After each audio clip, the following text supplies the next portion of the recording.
दोस्तों बात करते हैं बहुत सारी न्यूज़ जो कि निकल के आ रही हैं पिछले 1 दिन के अंदर और उनमें से एक न्यूज़ ये है कि Henry Cejudo triple C former बेल्टवेट चैंप और फ्लाईवेट चैंप फिर से एंटर कर रहे हैं उसाड़ा की ड्रग टेस्टिंग पूल में। यानी कि ऑफिशियली अब उनकी ड्रग टेस्टिंग होगी। आज से 6 महीने बाद वो एलिजिबल होंगे फाइट करने के लिए यूएफसी के अंदर। बहुत टाइम से हेनरी सेहूडो लगभग 1.5 साल से हेनरी सेहूडो कह रहे हैं कि मैं फाइट कर सकता हूँ किसी से भी, चाहे वो हो मैक्स हॉलोवे, चाहे वो हो वोल्कानोस्की, चाहे वो कोई भी हो, चाहे वो हो कॉनर मैग्रेगर जो कि अब दोनों आपस में ये हर दिन लगभग वार्तालाप कर रहे होते हैं। बट कोई भी उन्हें सीरियसली इसलिए नहीं ले रहा था बिकॉज़ वो नहीं थे ड्रग टेस्टिंग पूल में। और जब आपके पास एक लंबा गैप है, एक लंबा रोड है इससे पहले कि आप एलिजिबल हों, बहुत सारी चीज़ें हैं जो कि काम नहीं कर रही थी। अब ऑफ़िशियली वो एंटर कर गए हैं, जो एक वीडियो उन्होंने अपलोड की और उनके जो दोस्त हैं और obviously fellow media personalities and journalist the Schmo हैं, उनके चैनल पे कि कैसे वो अब साइन कर रहे हैं वो डॉक्यूमेंट, जिसकी वजह से अब वो ऑफ़िशियली एंटर कर रहे हैं उस साला के ड्रग टेस्टिंग पूल में। और ये दोस्तों बहुत बड़ा स्टेप है फ्रैंकली, ये बड़ा स्टेप इसलिए है बिकॉज़ किसी को करना call out on Twitter, social media एक ईज़ी बात है, बट ऑफ़िशियली एंटर करना ड्रग टेस्टिंग पूल में, ये एक बहुत बड़ा स्टेप है। और इसी स्टेप के साथ अब ये ऑप्शन खुल गया है कि अगर यूएफसी चाहे, तो हाँ, वो फाइट कर सकते हैं। हाँ, हमारे पास एक एक कहानी है जहाँ पे ब्रॉक लेसनर बिना 6 महीने ड्रग टेस्टिंग पूल में आए उन्होंने फाइट की थी अगेंस्ट मार्क हंट, बट उसका क्या हुआ था ultimately Brock Lesnar post fight जो टेस्ट है वो ड्रग टेस्ट वो फेल कर गए थे। तो आई डाउट कि यूएफसी फिर से ऐसा कोई रिस्क लेगी। नाउ इस न्यूज़ के बाद जो फाइट जिसके लिए बार-बार कॉल आउट कर रहे हैं हेनरी सेहूडो वो है obviously against the current featherweight champ Alex Volkanovski. इस टाइम पे एलेक्स वोल्कानोव्स्की डेफिनेटली ना ही सिर्फ चैंप हैं, बट वो बहुत आराम से अपने अपोनेंट्स को हरा रहे हैं। चाहे वो हो यू नो ओर्टेगा, चाहे वो हो बेसिकली हमारे not Ortega not Ortega sorry, चाहे वो Korean zombie, but still he is winning and is winning convincingly.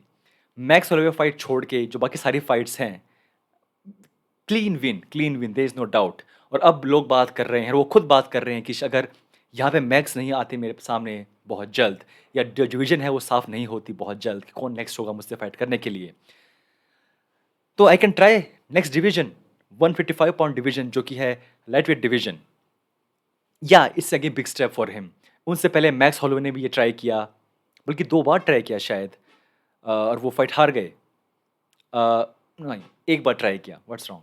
एक बार ट्राई किया था अगेंस्ट डस्टिन पोरिये, वो आगे जाते हैं और वो फाइट वो हार जाते हैं। एक बहुत ही अच्छी फाइट थी, टफ फाइट फॉर हिम। और साइज़ में अगर देखा जाए एटलीस्ट हाइट में, तो बहुत सारी डिसएडवांटेज होंगी। ऑब्वियसली वोल्कानोव्स्की के पास वो जंप करते हैं नेक्स्ट डिवीज़न में, जहाँ पे हमारे पास लंबे-लंबे फाइटर हैं obviously. But still it's possible, जितना कॉन्फिडेंस वो दिखा रहे हैं, जो वो स्किल सेट वो दिखा रहे हैं, देयर इज़ नो डाउट कि he can jump to next division. But दोस्तों we will talk about Volkanovski किसी और वीडियो में। यहाँ फोकस करते हैं ऑब्वियसली सिर्फ और सिर्फ हेनरी सेहूडो पे, जो कि आजकल ट्रेन कर रहे हैं जॉन जोन्स को, जो कि ट्रेन कर रहे हैं डेविसन फिगुरेडो को और यांग वेली को, और इनके अलावा वो is also a trainer for Jiri Prochazka. हालांकि वो गेम से दूर हो गए ज़रूर, but still he is very very active. वो बहुत लिंक्ड है अभी भी एमएमए से। ऑब्वियसली उनके पास पॉडकास्ट है शमो के साथ, और वो ईगल एफसी में जा रहे हैं कमेंट्री करने। बट उससे बड़ी बात तो ये है कि वो अपने जिम में ट्रेन कर रहे हैं वर्ल्ड क्लास फाइटर्स को। सो ऐसा हुआ नहीं कि वो जब वो गए बेल्ट छोड़ के, जो कि बहुत एक बुरा, फ्रैंकली एक बहुत बुरा दिन था फॉर यूएफसी और उनके लिए खुद भी। आप चैंप हैं, आप क्यों बेल्ट छोड़ रहे हैं? एनीवे, बट उसके बावजूद भी स्टिल एक्टिव, ट्रेन कर रहे हैं विद वर्ल्ड क्लास एथलीट्स, और अब ही इज़ कमिंग बैक। कोई शायद ही ऐसा कोई कोच होगा जो कि ट्रेन कर रहा हो वर्ल्ड क्लास एथलीट्स को, डेविसन फिगरेडो, यांग वेली, जॉन जोन्स, और खुद भी फाइट कर रहा हो बेल्ट के लिए। No, I am not sure कि क्या उनको आते ही मिलेगा मौका फाइट करने का बेल्ट के लिए, but still it's a possibility. May be शायद एक फाइट, 2 फाइट यहाँ वहाँ। और इसके साथ भी ये पॉसिबिलिटी भी जुड़ जाती है कि वो चाहें तो he can come back to बेल्टवेट डिवीजन अगेन, जहाँ पे इस टाइम पे current champ Aljamain Sterling, Petr Yan, Cory सैंडहेगन, TJ Dillashaw और अगर वहाँ पे ये नाम और जुड़ जाए, आई मीन बेंटरवेट डिवीज़न दोस्तों बहुत कॉम्पिटिटिव बन जाएगी, जो कि ऑलरेडी बहुत कॉम्पिटिटिव है। और मैं नाम नहीं ले रहा किसी और फाइटर का, जैसे कि शॉन ओमैली, अब वो सब तो भूल ही जाइए।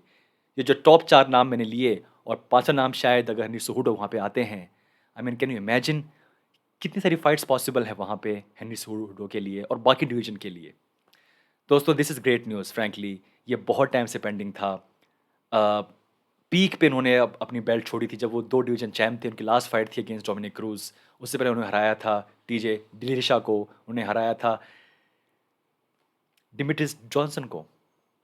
So this is a great news for UFC, a great news for Henry cejudo और frankly great news for fans कि फिर से यहाँ पे एक farmer champion, double division champion फिर से वापस आ रहा है आउट ऑफ रिटायरमेंट फाइट करने के लिए यूएफसी में। एंड दोस्तों ये फाइट करे चाहे 1 बार या 2 बार या may be 3 bar, who nose, वो बहुत दोस्तों बड़ी फाइट्स होंगी for sure, because triple C wants to become 4 times C, क्या बोलते हैं उसको आप इंग्लिश में, आई एम नॉट श्योर।